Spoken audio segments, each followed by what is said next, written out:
What's the biggest secret you're willing to admit without making a throwaway account? I'm very small in a size, and as soon as a load of laundry is done, I like to just curl up in a ball and sit in the warm basket. A cat that can type. I have a Himalayan rock salt lamp. When I'm home alone, I'll sit there idly licking it, often for hours. I wonder when my boyfriend will notice the lamp shrinking. OMG, I have one of these too, and may have tested it a time or two. It might be a remnant of licking the cattle salt blocks on the farm as a kid. It's so tasty though. I found my mom's journals shortly after she died of cancer, which were full of plans to kill herself, and I've never told my dad or sister. When I was 15, I was having an epic masturbation session in my bathroom and I forgot to close the door all the way. As soon as I reached that point of no return, my dog ran into the bathroom and jumped onto my leg, causing me to lose balance, and I finished onto my black-haired dog. My mom was going to be home from work in 15 minutes, so I immediately took my dog to the tub and gave him a bath. Which of course made my mom very suspicious, cause I have never done this before, but I just told her I was bored. I think she suspected I was on drugs. I wish it were that. Till mom logic equals drug use results in washing pets. I once pooped under my friend's dad's pillow because he slapped her so hard she fell down the stairs. You are amazing. When I was 4, my mom took me to the mall. When we were leaving, I tell my mom I have to go potty. It was dark outside and we were in an empty parking lot, so she told me to go in the bushes. She stands right next to me while I do my business. I took a crap on her foot. She was quite upset when she realized having to go potty doesn't necessarily mean having to pee. TLDR, I crap on my mom.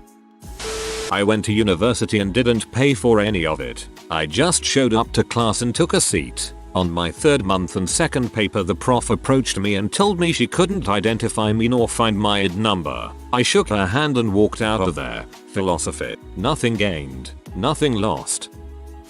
When I was in college, I was really depressed and hired, aka posted on Craigslist, someone to go to one of my classes where attendance was mandatory. That was a bad time in my life, but it shows how easy it is to cheat the system.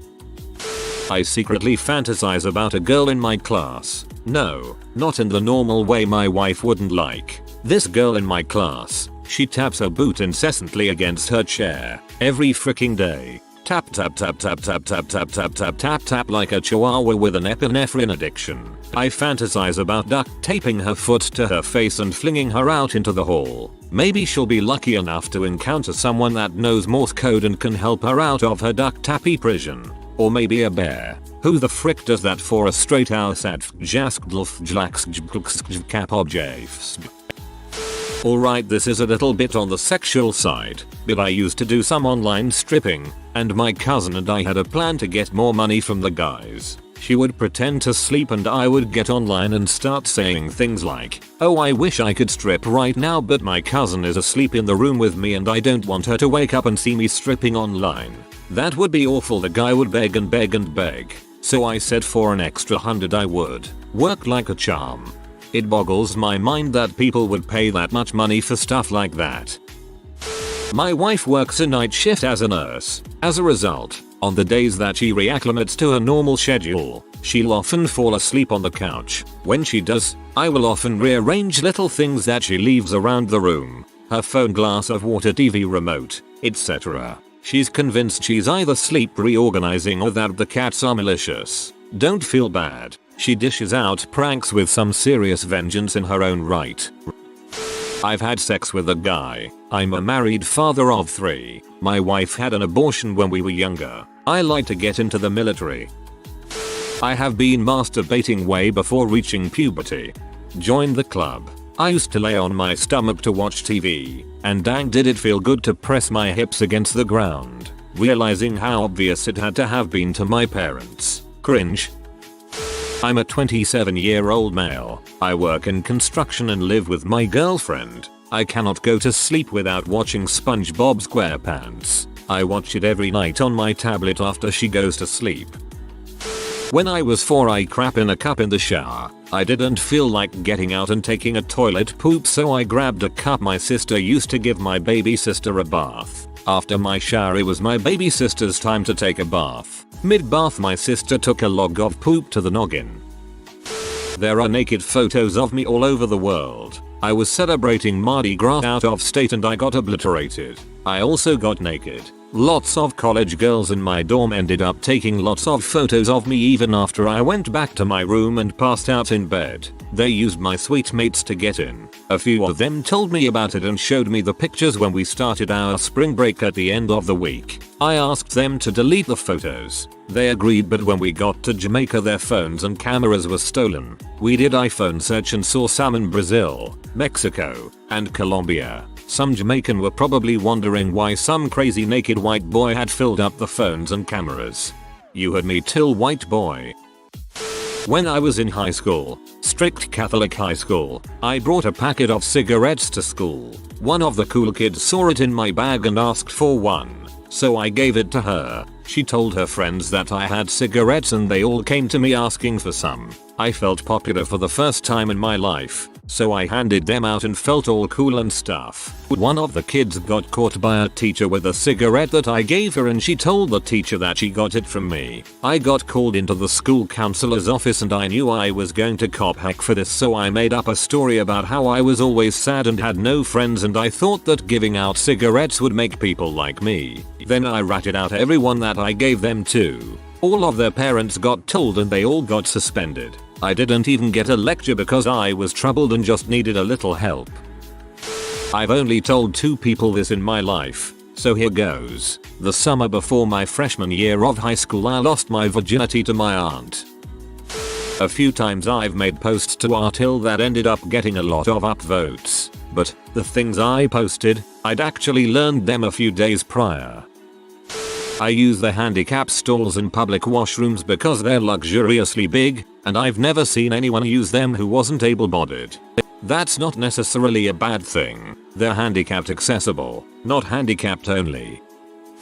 I'm a 21-year-old male and I've never been on a date in my entire life, nor have I ever tried. That sounds really weird, I know, but dating never had any appeal to me whatsoever. I've always been single and I like it that way. I was raised to be abstinent, so I've never considered dating for sex. I've come to terms with the fact that I will most likely never have sex with anyone, which probably sounds pretty pathetic, but I honestly just don't care. I really don't. Fairly sure we killed some civilians in northern Afghanistan due to incompetency and groupthink around a map of the area. Called for artillery and where it landed was not where we wanted it. Small collection of tents and such. Collateral damage due to ignorance.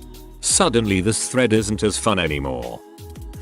I fricked my best friend's 35-year-old single mom when we were 18. She had him when she was 17 and divorced her husband 3 years before we met, and he never found out about it. My best friend Josh and I slept over at each other's houses every week or so since we lived 2 doors down from one another. One night that was a couple weeks before I graduated high school, I woke up to hearing something hitting the wall in the guest bathroom with a rhythmic slapping, and being naturally curious I went to go look. For all I knew it was some murderer or something equally horrible, but I was tired and didn't give a dang. Well, I kind of got a decent surprise as I walked in on my buddy's mom masturbating wildly, and she noticed me immediately only to stare at me as she kept going. Like, this woman didn't even stop for a millisecond when she saw me and waved me over like it was some kind of cheap porno. Me being a frisky 18-year-old just went for it and awkwardly took off my boxers that I still remember ripped them a bit. Needless to say, we went at it for a while and when we finished we didn't say a word.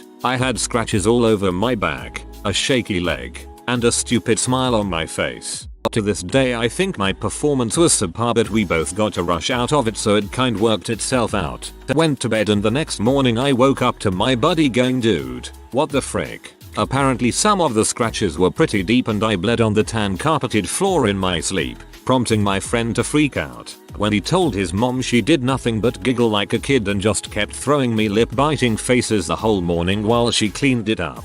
Oddly enough, his mom and I fricked about 5 more times, and I got a whole lot better before I moved a couple weeks after high school ended, and later when they moved 2 hours south he was none the wiser. The whole ordeal was never brought up again, but it's what prompted my kink of liking older women. Dear Penthouse, This happened recently and have been pretty ashamed to tell anyone, so here it goes. Luckily, after my final year of high school, my family and I went on a holiday to the UK and France for a few weeks. We had a great time, but were pretty out of the loop, mainly due to a lack of internet. However, my dad cottoned on after a few days and bought a UK SIM card so that we could use his iPhone as a hotspot. It worked fine for when we were chilling out around the house, but when he went to sleep he would turn it off. Some nights I would still be up and may have the urge to yank the Olay snake, so I would turn on my 3G based in Australia and get it done. I didn't think much of this at the time, but when we got back, we received a $700 phone bill for global roaming charges due to extensive 3G use. Most expensive faps ever. But when I was questioned about it, I denied everything and got away scot-free. My dad questioned the validity of the charges and luckily got $300 removed for the bill. However, I do feel bad about the cost being passed on. TLDR. Went overseas, used 3G to fap, got a $700 phone bill and fapped away scot-free.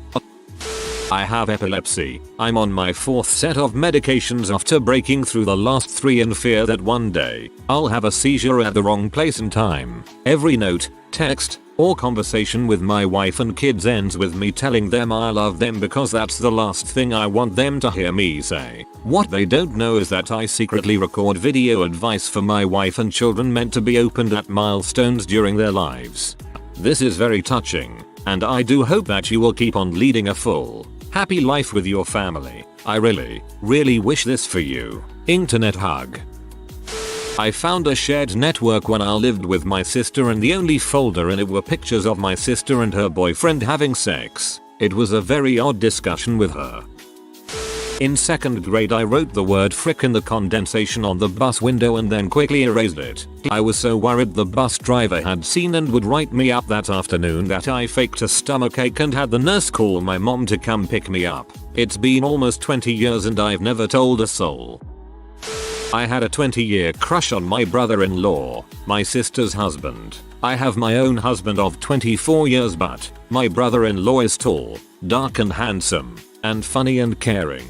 My husband is none of those things. I got married young. My brother-in-law and sister moved away. My crush is waning, but I'm positive I married the wrong man. I don't mean to sound like a birch, but dang, I feel horrible for your husband. I once had a loaner car while my car was in the shop.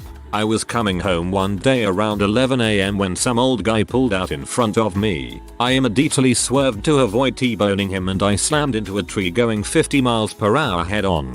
I was beat up and out of commission for almost a month. I had to quit football, bowling, gym, all my hobbies. The guy ended up running from the scene and they never found him even though I told them where he came from and the car details. I figured he was visiting someone. I still remember what he looked like and the model color of his car. I remember him because as I looked out my missing windshield, I saw him slow down, peek out of the car and shrug his shoulders at me like it was my fault. I was going the speed limit. One day when I was driving past that exact location I had my accident, I saw that exact same car pulling off the street. I don't forget a face, and I was 100% it was him. I pulled right in front of him, blocking him, got out of my car and went up to him while his window was down. I gave him 3 solid punches to the face and wrote his license plate down.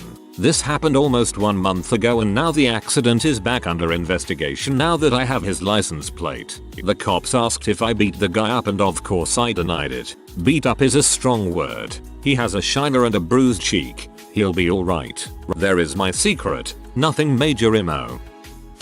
In HS, I found out I was bi. I slept with a ton of older men I met on Craigslist, like my dad's age, and eventually one offered me money. I saw him a couple times and after that, I started charging and by the end of it, I had a group of regulars. One became a friend.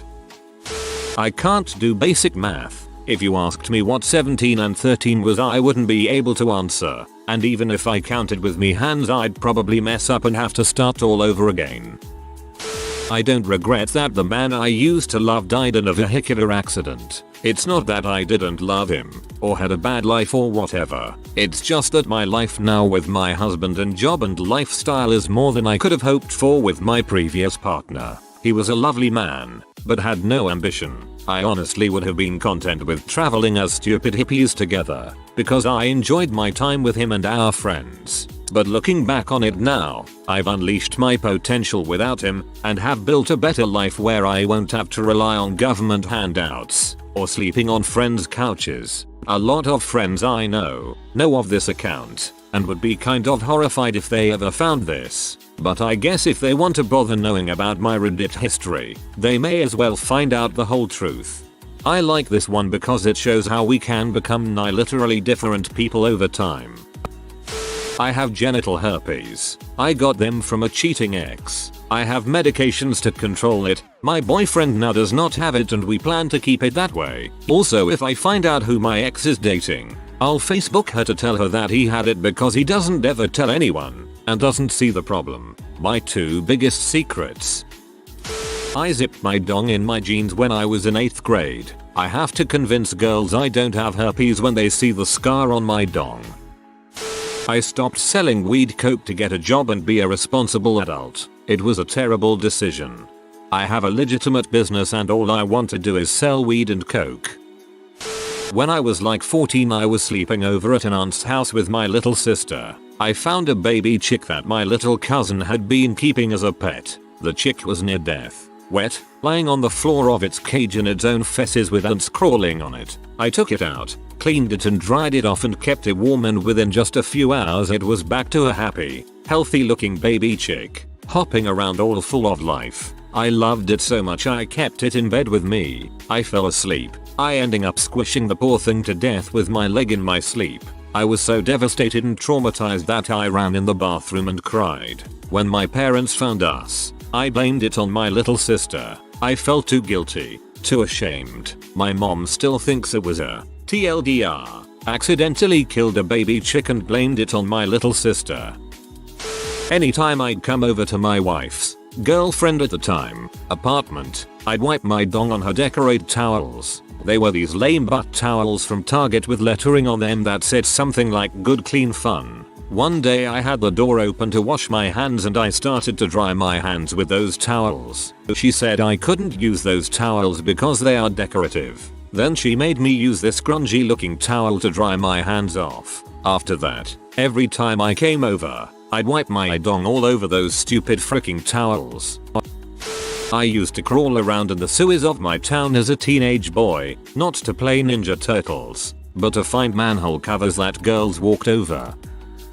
I am tired of my fiance's lack of general education and inability to learn, as well as general paranoia and irrationality. I consider leaving on a weekly basis, but I'm so afraid of being alone again that I'm still around. She also stalks half the stuff I do, so I'll probably hear about this soon.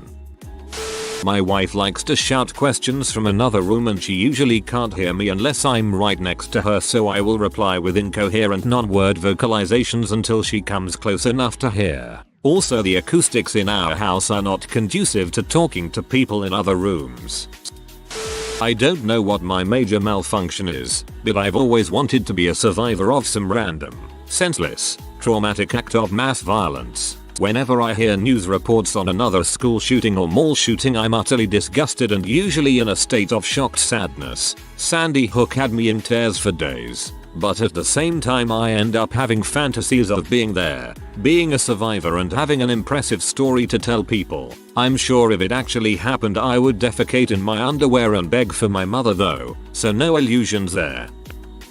About every day I consider leaving without telling anyone and hitchhiking to Alaska to humble myself in bus 142 and be one with nature. The fantasy isn't always the cliche Alexander Supertramp into the wild story, but I am heavily inspired by it. I just want to get away from everything and do nothing more than exist. The only thing keeping me from it is my love for my computer and the, albeit few, bonds I would be breaking with people. I also do not know how I'd go about it since I have very little money and it is a very daunting idea. I also don't want to end up like Chris McCandless.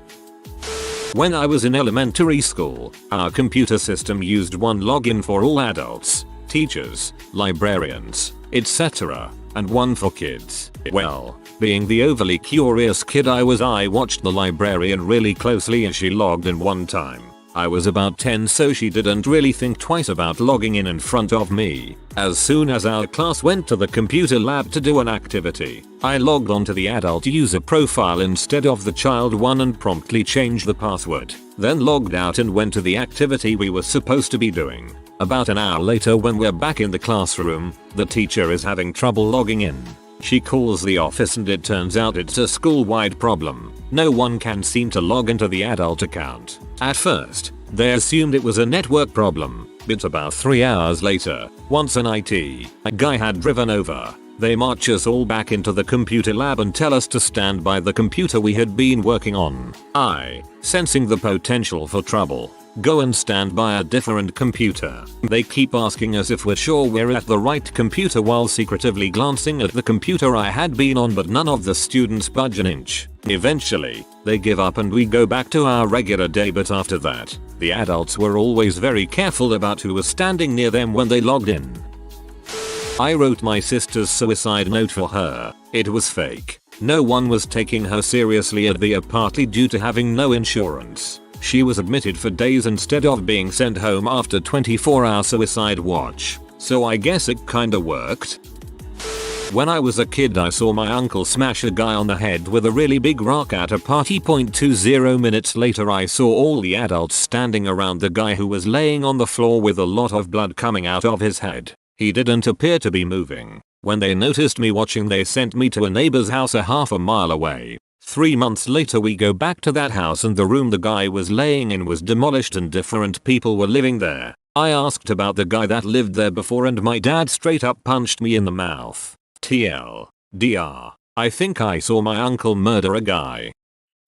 I made a series of bad choices that led to me cheating on my girlfriend. I told her the next day and we're still together a year later with 0 reoccurrences. Second chances are important.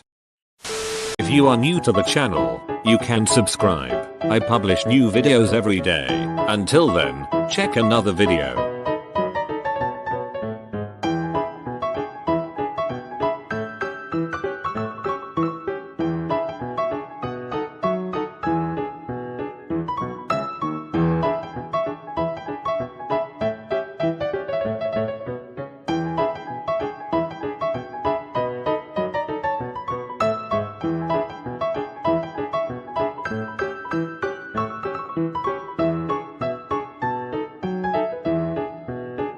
Bye for now.